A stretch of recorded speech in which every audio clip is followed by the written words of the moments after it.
বিশেষ করে শহরের ছেলেফেলেরা ইউ পোলাপান, তারা আজকাল ভোর রাতে বন্ধু বান্ধব সহ রেস্টুরেন্টে গিয়া সাহারি পার্টির আড্ডা বাইর করছে। শয়তানি এবং ফাইজলামির আর কোনো জায়গা নাই, সাহারির জন্য পার্টি বাইর করছে, তাও আবার ছেলে মেয়ে একসাথে মিলেমিশে। ভাইরা আমার, সাহারি খাওয়া ইবাদত, এবং সাহারির এই সময়টা দোয়া কবুলের সময়, তাহাজ্জুদের সময়। আল্লাহ তাআলা দুনিয়ার আকাশ থেকে ডেকে ডেকে বান্দাকে ক্ষমা করেন। এই সময়টাতে আড্ডাবাজি করা, এটা হতভাগা ছাড়া আর কারোর কোনো কাজ হতে পারে না। এরপরে 6 নম্বর আমল হলো ইফতার করা।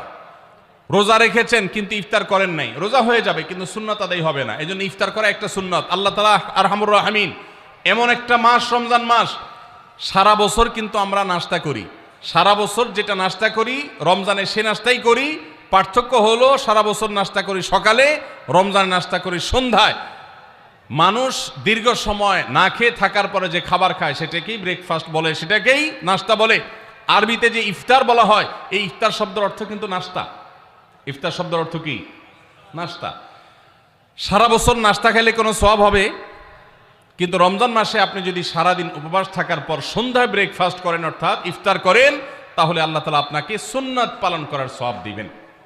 এই জন্য ভাই, ইফতার করা একটা সুন্নাত। 7 নম্বর, ইফতার আবার তাড়াতাড়ি করা আরেকটা সুন্নাত। এটা 7 নম্বর আমল, ইফতারটা একটু তাড়াতাড়ি করা। তাড়াতাড়ি করা মানে কি? সূর্য ডুবার 2-4 মিনিট আগে। কি বলেন? তাহলে তাড়াতাড়ি কেমনে হলো? তাড়াতাড়ি মানে হলো সূর্য ডুবার সাথে সাথে করা, বিলম্ব বা দেরি না করা।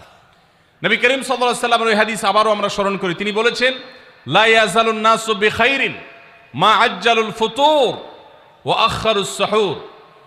এই মানুষ, এই উম্মত ততদিন কল্যাণের উপরে প্রতিষ্ঠিত থাকবে যতদিন তারা ইফতার তাড়াতাড়ি করবে আর সাহরি দেরিতে করবে। ইফতার তাড়াতাড়ি করা এর মানে হলো সূর্য ডুবছে আর দেরি করবেন না। শিয়ারা এবং ইহুদিরা, তাদের মধ্যে রোজা আছে, ফাস্টিং আছে, তারা সেই রোজায় ইফতার করে হলো চতুর্দিক অন্ধকার হয়ে যাওয়ার পর, সূর্য ডুবার পর পর ইফতার করে না। তো এই জন্য নবী সাল্লাল্লাহু আলাইহি সাল্লামের আদর্শ হলো তার বিপরীত, অর্থাৎ সূর্য ডুবার পর পর ইফতার করে ফেলা, অতিরিক্ত বিলম্ব না করা। আল্লাহ আমাদেরকে আমলের তৌফিক দান করুন। 8 নম্বর আমল হলো ইফতারের দোয়া পড়া। ইফতারের দোয়া জানা আছে ভাই? কি দোয়া? আমরা একটা দোয়া কমন জানি বাংলাদেশে মানুষ, সেটা হলো আল্লাহুম্মা লাকা সুমতু আলা রিজকিকা আফতারতু। এটাও হাদিসে বর্ণিত হয়েছে, কিন্তু হাদিসের সনদ নিয়ে অনেকে কোনোটা নিয়ে আলাপ তুলেছেন, প্রশ্ন তুলেছেন। আল্লাহুম্মা লাকা সুমতু মানে হলো, হে আল্লাহ, আপনার উদ্দেশ্যে রোজা রেখেছি, ওয়া আলা রিজকিকা আফতারতু, এবং আপনার দেওয়া রিজিক দিয়ে ইফতার করেছি। আর ইফতারের আরেকটা দোয়া হলো যাহাবাজ জামা ওয়াবতাল্লাতিল উরুক ওয়া সাবাতাল আজরু ইনশাআল্লাহ। এটা একটা দোয়া। যদি এগুলো দোয়ামূলক নয়, আমরা দোয়া বলছি, এটা মূলত আল্লাহর কাছ থেকে একটা প্রত্যাশা। এর অর্থ হলো যাহাবাজ জামা, আমার পিপাসা দূর হয়ে গেছে, ওয়াবতাল্লাতিল উরুক, আমার শিরা উপশিরাগুলো সব সিক্ত হয়ে গেছে, ওয়া সাবাতাল আজরু ইনশাআল্লাহ, এবং আল্লাহ চাহেন তো এই রোজার বিনিময় আমার সাব্যস্ত হয়ে গেছে আল্লাহর কাছে, এটা স্থির হয়ে গেছে। এটা হলো ইফতারের দোয়া। ইফতারের দোয়াটা কি ইফতারের আগে করব না পরে করব? ইফতারের দোয়াটা যারা ইফতারের আগে করার পক্ষে তারা হাত তোলেন। অল্প সংখ্যক মানুষ, আর বাকিরা সবাই কি পরের পক্ষে না মাঝখানের পক্ষেও আছেন লোক? সব পরের। মাশাআল্লাহ, সব সূক্ষ্ম সূক্ষ্ম মাসআলা দেখি গাবতলী মানুষ জানে, মাশাআল্লাহ, অনেক অগ্রসর দেখা যায়। আল্লাহ আমাদের সবাইকে দ্বীনের জন্য কবুল এবং মঞ্জুর করুন, মাশাআল্লাহ। ভাইরা আমার, ইফতারের দোয়াটা ইফতারের পরে করতে হয়, যেটা বেশিরভাগ মানুষ জানে না, কিন্তু আমি অবাক হলাম যে এখানে বেশিরভাগ মানুষ আপনারা জানেন, মাশাআল্লাহ, নলেজেবল মানুষ, বোঝা গেছে। ইফতারের দোয়ার অর্থের দিকে তাকালেই তো বোঝা যায় এটা আগে না পরে। দোয়ার অর্থের মধ্যে তাকালে আমরা দেখতে পাচ্ছি যে আল্লাহ শিরা উপশিরা সিক্ত হয়ে গেছে, পিপাসা দূর হয়ে গেছে, এগুলো তো ইফতারের পরেই হয়। অবশ্য আমি অর্থ আগে বলে দিছি, সেটা দেখে হয়তো আপনারা অনেকে বুঝে ফেলছেন, মাশাআল্লাহ। তো যাই হোক, ইফতারের শুরুতে বিসমিল্লাহ বলে ইফতার করব, আর শেষে এই দোয়া পড়ব। আল্লাহ আমাদেরকে আমলের তৌফিক দান করুন। 9 নম্বর হলো সাহরি এবং ইফতারে খেজুর খাওয়া। খেজুর দিয়ে সাহরি ইফতার করা। ইফতারে আপনি অন্য যা খান না খান, খেজুর দিয়ে খাবেন। নবী সাল্লাল্লাহু আলাইহি সাল্লাম আদা পাকা আদা খেজুর দিয়ে ইফতার করতেন, যেটাকে রোতাব বলা হয়। আর যদি সেটা না পাওয়া যেত, সাধারণ যে কোনো খেজুর, সেটাও না পাওয়া গেলে একটু পানি খেয়ে তারপর তিনি ইফতার করতেন। আমরা ইফতারে খেজুর খেতে হয় সুন্নাহ, এটা আমরা জানি, কিন্তু যেটা জানি না সেটা হলো সাহারিতে খেজুর খাওয়া। ভোর রাতে সাহারিতে খেজুর খাওয়া সুন্নত, এটা আগে কে কে জানতেন? হাত তোলেন।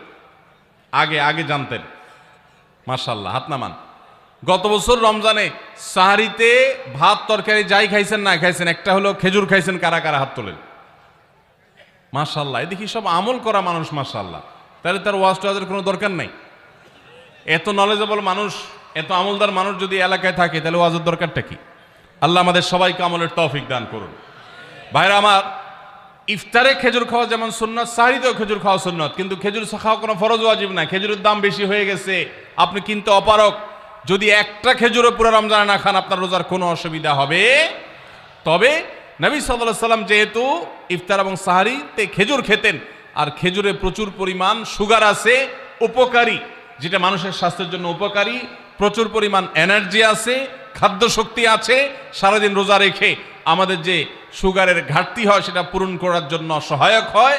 এই জন্য সাহরি এবং ইফতারে খেজুর খাওয়া এমনিতেও উপকারী। আর নবী সাল্লাল্লাহু আলাইহি সাল্লামের সুন্নাত, তিনি বলেছেন, নি'মা সাহুরুল মুমিনি আত-তামার, ইমানদারের সাহারির আইটেমের মধ্যে সবচেয়ে বেস্ট উত্তম হলো খেজুর। এই জন্য অন্য যাই খান না খান, একটু হলো, এক পিস হলো খেজুর খাবেন। ইনশাআল্লাহ সুন্নাত আদায় করার নিয়তে খেলে এই খেজুর সুন্নাতটা আদায় হয়ে যাবে, আল্লাহ তাআলা তা চাহেন তো।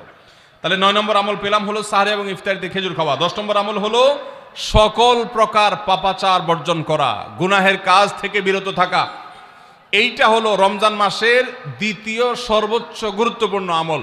সিরিয়ালে আমরা 10 নম্বরে বলেছি, কিন্তু 27টা রমজানের স্পেশাল আমলের মধ্যে সবচেয়ে গুরুত্বপূর্ণ আমল হলো রোজা রাখা, আর দ্বিতীয় সর্বোচ্চ গুরুত্বপূর্ণ আমল হলো সব ধরনের পাপাচার বর্জন করা, গুনাহের কাজ ত্যাগ করা।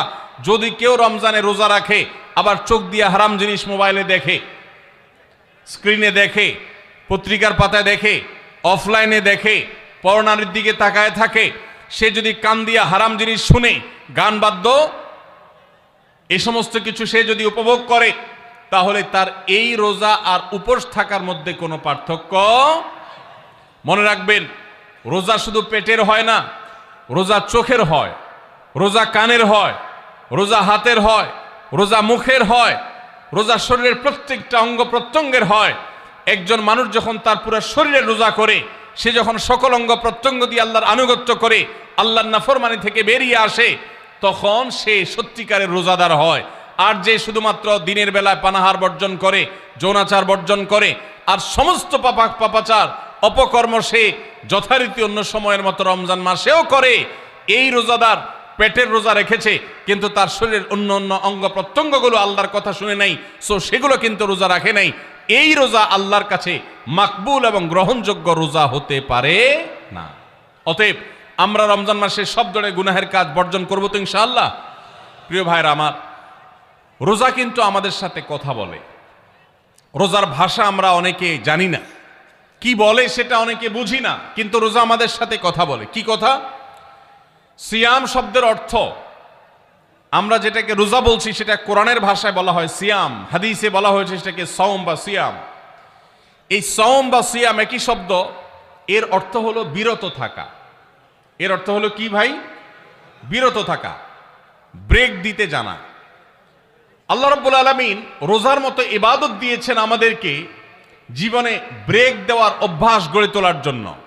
আমরা যেন ব্রেক দিতে শিখি, আমরা যেন থামতে শিখি, আমরা যেন নিজেদেরকে নিয়ন্ত্রণ করতে শিখি।